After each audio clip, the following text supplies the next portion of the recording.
Dune is in the air. Dune Imperium was one of the hottest games of the last couple of years. The movie was a smash hit, and I even hear that the movie novelization turned out pretty good. Like, I'm actually going to read a book. And now Direwolf has released the hotly anticipated expansion to Dune Imperium, Rise of Ix, which, like the best of expansions, treads that delicate line between the familiar and the new. Though Ix introduces many concepts, the expansion's three primary features are an overlay for the Landsrad and Chome sections of the board that open up an investment mechanic, an Ixian side section where players can buy personal powers and dreadnoughts, a 3-power big chungus that doesn't die at the end of conflict, and new Imperium cards with additional ways of grabbing points, special infiltrator symbols allowing an agent to go to even occupied sections of that location, powerful abilities where you have to discard an additional card as a cost, and cards that trigger a special ability when discarded or trashed by another effect, beautifully comboing with the aforementioned discard abilities.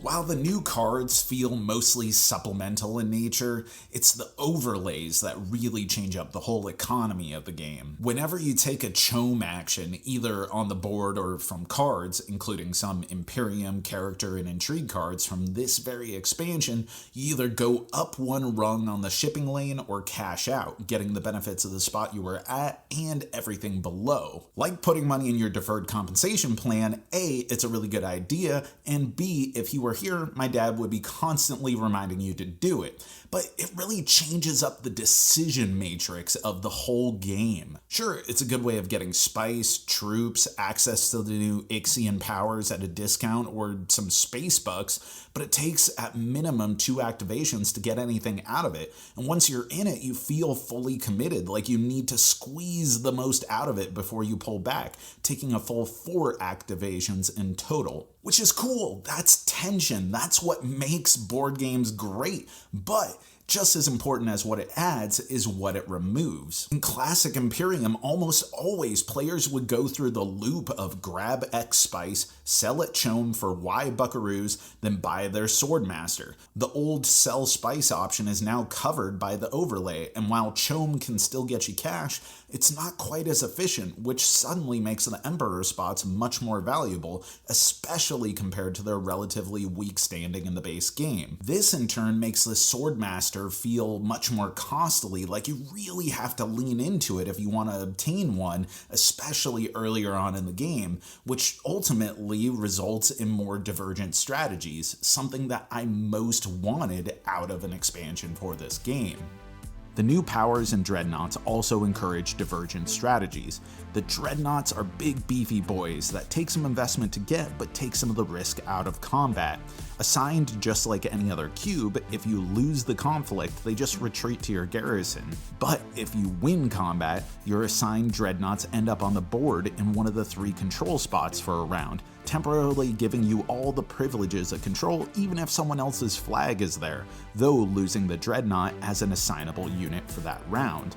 And the powers? Costing spice, the powers offer once per game, once per round, or persistent effects that can easily hone an existing focus or allow you to pivot into a new one, also often coming with some when purchased bonus worth capitalizing on. While theoretically bypassable, because the game is all about restrictions and choices, even nabbing one of these that synergizes well with your deck or a character power feels really substantial.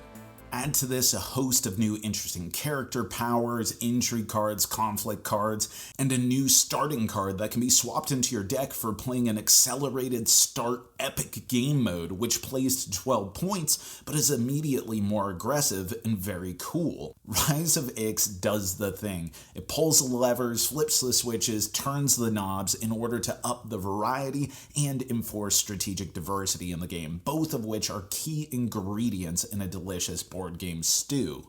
If there's one criticism I have, it's that the expansion still doesn't integrate a system for flushing stagnant market cards, which was a point of friction in the original design. Yeah, you could say that enforcing limited options also breeds interesting variety, but if you are stuck with a bad market where all the players in mid to late game aren't really buying anything because they can't afford any of the really big stuff, and everything that's left is just the small stuff that they don't want to dilute their deck, then it's not really doing anything interesting either. But aside from that, Rise of Ix is exactly what I wanted from this expansion and from Imperium as a whole, seamlessly integrating while still breaking up optimum strategies and introducing new concepts that breed nuance and depth. I already loved Dune Imperium, and I think Ix makes it even better. And that is our review.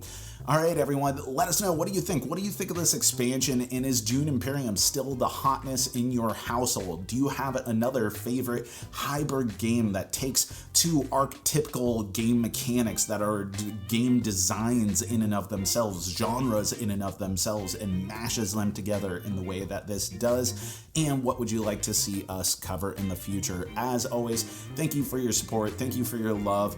Have fun. Go out. Be safe. Make sure to game. And as always, thanks for watching. I've been Jack for the Cardboard Herald.